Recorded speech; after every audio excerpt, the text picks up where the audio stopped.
Each year, the Center selects fellows from a broad range of disciplines and backgrounds that are interested in tackling challenging and timely issues pertaining to expression, academic freedom, and campus life.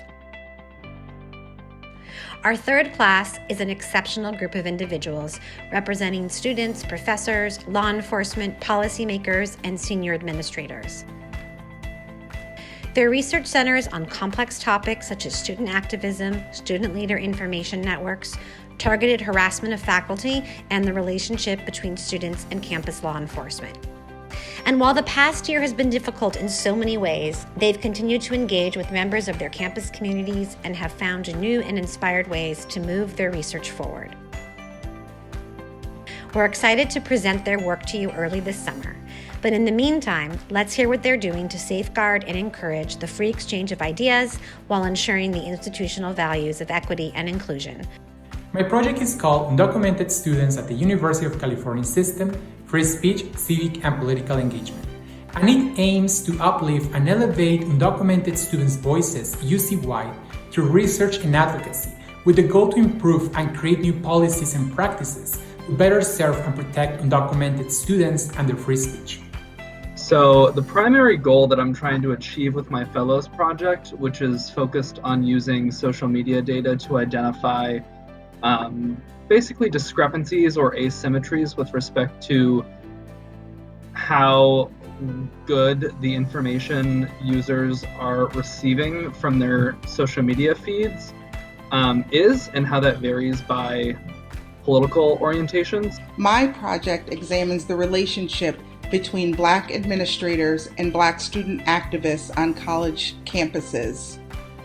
This project came out of another student activism project I'm working on.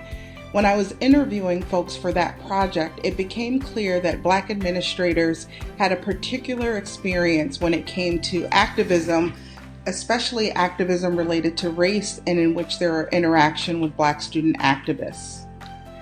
My project for the UC Center is about institutional values and how schools like the University of California can promote its values while still respecting the First Amendment rights and academic freedom rights of those within the institution that might not share the same values. My fellowship project is to create a curriculum around the attempted Nazi march through Skokie, Illinois that occurred almost 50 years ago. The march was a real clash between the values of free speech and those of the tolerance and safety of a community, as Skokie, Illinois had the highest percentage of Holocaust survivors in the United States at the time. The curriculum is really designed to get students to participate and to engage on First Amendment issues and understand the different perspectives of both the community, the ACLU, the judges, as well as the broader groups of people in and around the Chicago area and the press, as they all played a role in this controversy. I think one of the really cool things about our collective project and our coming together to work on this is that, Allie has a really good understanding of the police use of force, and I come from a student affairs background. One of our goals is to understand the frequent conflict that occurs between student protesters and campus law enforcement, and we are doing that by answering our research questions. My project is called Tweets, Threats, and Censorship, Campus Resources to Help Support Faculty Through Incidents of Targeted Harassment. There are two main project goals. First, I'm conducting interviews with faculty who have been targets of harassment by members of the public. This could be harassment from individuals or harassment that's organized by groups of people or organizations. Through these interviews, I'm examining incidents of targeted harassment and considering the potential silencing and self-censorship effects of these experiences. My fellowship project has to do with the tensions between free speech and diversity, equity, and inclusion efforts on college and university campuses. And in particular, I am trying to get in touch with chief diversity officers to understand how they sort of deal with these tensions.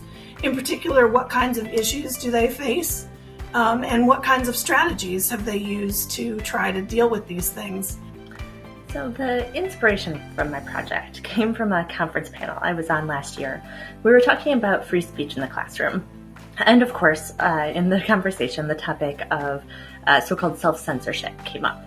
And I counted that this, of course, could reflect a problematic dynamic in a classroom, But also at the same time, don't we want students to moderate their speech sometimes? Don't we all, as people living in a community with others, stop ourselves from saying things that might be hurtful or offensive to others at times?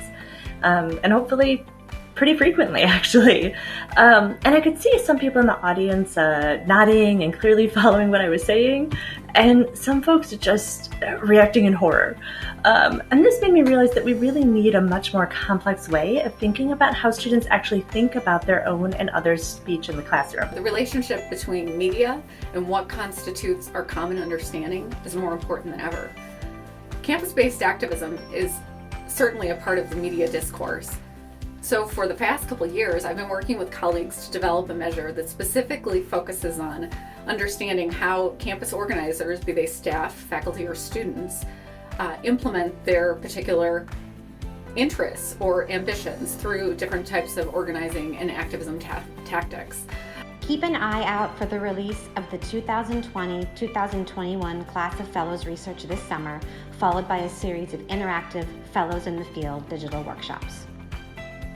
Learn more at freespeechcenter.universityofcalifornia.edu.